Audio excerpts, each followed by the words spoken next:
Hey, what's up, YouTube? It's Cholula's Comics, and we are back again with another Wolverine Wednesday. This is episode 8 of Wolverine Wednesday. Really happy to be back and bring you guys a new storyline. The beginning of this story, this is actually going to be a 7-part storyline. So I'm going to break this one up into smaller chunks just so it's a little bit more palpable. um, and so the first part is going to be book number 17. Love this cover right here. And as a matter of fact, I'm gonna give a quick little shout out to Tivo, who was asking us to put out Tim Vo. He was asking us to put out red covers in honor of Vietnamese New Year. So here we go. Great example of a beautiful red cover. Wolverine number 17. Features art by I believe it's John Byrne. I'm not sure if he did the cover on this one. But yeah, art by John Byrne, and I think we get a cameo from Daredevil in this book. And then book number 18, issue number 18. Again, we get another shot at Roughhouse, and Roughhouse looks a lot different. He looks a lot more rougher than the last time we saw him.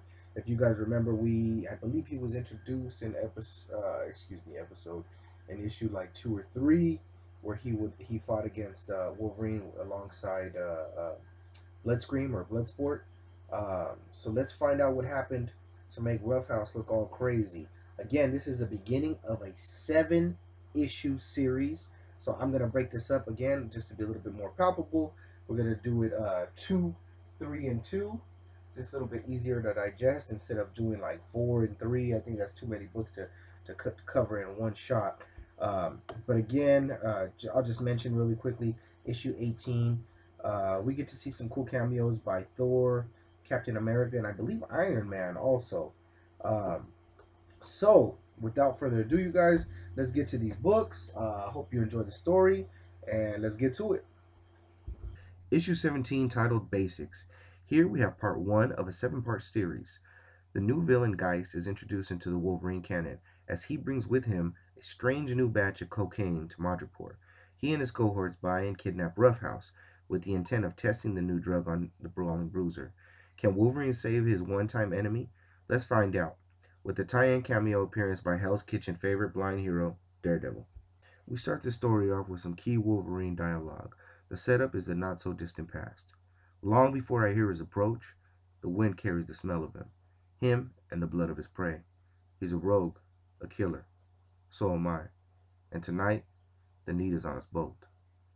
Great artwork and awesome insight to the dialogue and into the mind of the character and animal instinct of Wolverine. And man, you guys, the art is killing it again with this particular splash page. As Wolverine rips his prey apart with his claws against the black background of the cold black night, and in contrast to the giant blood-red moon, I feel like this is a nod to Wolverine's strong ties to Japan and Japanese culture, as the moon almost looks like the red sun from the flag of the land of the rising sun. Introducing part 1 of 7, Basics, written by Archie Goodwin, breakdowns by John Byrne, finishes by Klaus Jason, letterer Jim Novak, colorist Glennis Oliver, editor Bob Harris, and editor-in-chief Tom DeFalco. As Wolverine rips and tears the flesh of his prey, he remembers back to his first fight with Lord Shingen Yoshida, leader of the clan Yoshida, and the father of his love, Mariko Yoshida. Wolverine remembers how Lord Shingen humiliated him in front of his love by calling him an animal, and it's pretty ironic how he remembers this in the middle of hunting and feeding like one. Just then, in the middle of his feeding, he is interrupted and slightly embarrassed at being caught by Storm. He claims how this is nothing for her. Storm quickly cuts him off, saying, "We accept that you are more than your wild side." We find out that Storm is just there to check on Logan and to make sure that he's not too far away. Logan explains that with friends like Gateway, the old aboriginal mutant who creates portals through space and time, he's never too far away from anything. As an aside, Wolverine's reverence for this wise old aborigine highlights his strong connection to nature, his respect for land, and his kinship that he feels with all indigenous peoples. As Gateway opens a portal back to Madripoor, we are brought back to an all too familiar scene as Wolverine comes crashing out of a window at the Princess Bar. Soon, we see that Wolverine is back to sparring with his old nemesis, Roughhouse. The further into this fight we see that Wolverine is just testing himself. When he feels that his back is against the ropes, his initial instinct is to go for broke and pop his claws. But soon we find out that this is just a sparring session, and Wolverine is using Roughhouse to, quote, push to the edge, stare into the abyss, and find it in himself to not go over. Soon we find out that the fight was also part of a bet to get the lease for the Princess Bar back from General Coy. But as we see that Roughhouse lost the fight, the big bruiser is quickly sold off from employee as the General's enforcer to a mysterious and shadowy. The only clue we get to this person's identity is that he seems to have metal arms. As we pan over to the Prince of Madripoor's castle, we see the prince making a deal with the Madripoor chief of police, Tai, to take over the shipment of confiscated cocaine that was supposed to go to the General Coy. Again, observing in the shadows is the figure we saw before. We find that the mysterious figure is there to 1. Buy back the confiscated shipment of cocaine that was meant for General Coy, and 2. To give the Prince of Madripoor a warning about a natural-born balance tipper who may be interfering in the prince's business. This person is, of course, known only as Patch. Meanwhile, Patch is rising with the morning sun after a hard night's drinking, fighting, partying, and even some loving with Tiger, one of the 2 main crime lords of Madripoor. As Wolverine is up on the roof pondering life and his decisions, he can't help but smell a strong and familiar scent.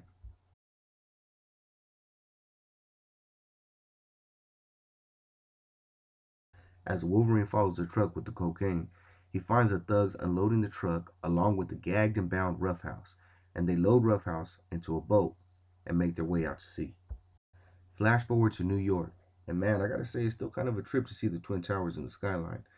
But we get a close-up, a taste of what this new brand of coke can do, as Hammer Cody, a once promising heavyweight, is going on a rampage to end all rampages through Hell's Kitchen, until our good friend Daredevil steps in. The story goes on to describe just how much trouble Daredevil had trying to take down the coked-up Hammer Cody, as the drug-fueled boxer's senses, strength, and stamina seem to all be enhanced. Daredevil seems to prevail, however, by incredible blind determination. And just as the police sirens came in to drown out all of the other sounds even Daredevil's super keen hearing could pick up, the down boxer is up before the 10 count and knocks Daredevil to the ground, skull stomping. As Hammer Cody sets his sights on the police, they take no chances with him, especially having just witnessed him taking down Daredevil. Over the South Pacific, in a giant ship, is our newly introduced villain, now known as Geist, who explains just how old he is and how his body has been enhanced by modern science and cybernetics. Roughhouse, restrained to some kind of medical table, is majorly upset by the fact that he has just learned he was bought and sold by General Coy. Geist configures his body and removable body parts in order to prepare Roughhouse, his test subject, to have Roughhouse try out the new batch of Super. As outside, Wolverine begins to scale the side of the ship and wonder why a U.S. Navy war vessel is smuggling cocaine across the Pacific. He knows the vessel is also holding his longtime enemy Roughhouse hostage, but the noble samurai inside Wolverine feels that he owes it to his enemy to free him, even if the only reason is so that they can someday fight once again. But Wolverine's thoughts are soon interrupted by a sound he has never heard before, the sound of Roughhouse's blood-curdling scream. Let's see what happens in the next issue, All at Sea. Issue 18, titled All at Sea. Here we have part 2 of a 7-part series. As Wolverine tries to rescue Roughhouse from the clutches of the evil Geist, he learns of the true nature of Geist's plans. We get small cameos from Captain America, Iron Man, and Thor, and even a better cameo from the failed super soldier Nuke. Stan Lee presents All at Sea, written by Archie Goodwin, breakdown artist John Byrne, finishing artist Klaus Janson, letterer Jim Novak, colorist Glynis Oliver, editor Bob Harris, and editor-in-chief Tom DeFalco. Pretty cool action-packed splash page of Wolverine in the famous brown and orange costume, taking down the Geist crew. Just as Wolverine finishes taking everyone down within arm's reach, Geist gets the drop on our hero from above and has Wolverine pretty much dead to rights. As Wolverine and Geist talk it out, Geist takes the gentleman's role and claims that he can ease Wolverine's fears about what is going on with Roughhouse, and offers to take Wolverine to Roughhouse, as long as he stops beating on his crew. Geist leads Wolverine into the cabin where a shaved Roughhouse is still strapped to a table and obviously sedated by... She can be your bestest friend in the beginning, but yo, that's just the end.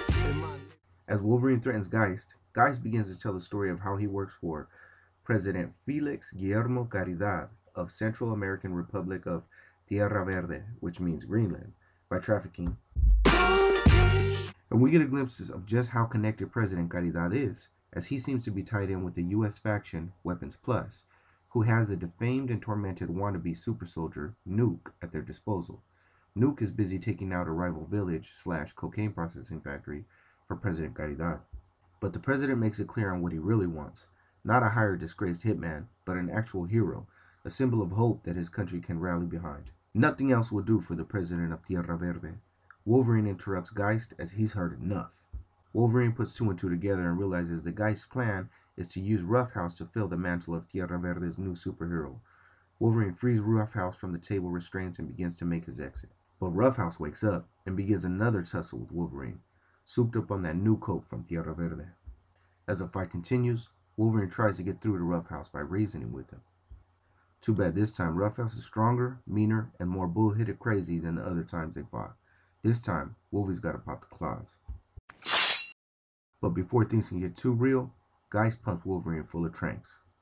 Geist lets Roughhouse work Wolverine over for a little while to see just how much his abilities have been augmented and enhanced. But again, before stuff gets too real, Geist tranks Roughhouse as an unknown guest arrives via helicopter to the ship's landing pad. When out from the helicopter steps General Coy to buy more, Geist reveals to the good general that the product drives the user to insane violence and ultimate death. As Wolverine starts to come in and out of consciousness, he notices the Prince of Madripoor is now aboard. Geist explains that he knew Patch was watching their transactions the entire time, and that Geist had orchestrated the entire set of events. As the Prince of Madripoor's plane leaves the ship, we see that he had actually paid Geist for the body of Wolverine, only to chuck him out into the ocean in an attempt to kill him as a plane flew over the Pacific. It seems that the prince feared Wolverine more than he'd let on. Meanwhile, back in Tierra Verde, President Caridad is on board his yacht with his former wife, turned nun, known as Sister Salvation. They allude to her having a healing touch, which I'm not sure at this point if it is her power or not, but we'll find out. President Caridad is trying to entice his ex-wife into staying with him and becoming part of his intricate plan to reform his country. When she refuses, he leaves her no choice but to explode the loading dock so that she can no longer return to land. As we pan back to the South Pacific, ace pilot Archie Corrigan, along with Tiger and O'Donnell, are busy doing as instructed, keeping eyes on Wolverine. As they drag the seas to come up with Wolverine's body, Wolverine finally comes to and says, "Gonna do one more thing. Invade Tierra Verde." Next issue will be Tiger Shark. Thank you guys so much for sticking with me through another Wolverine Wednesday.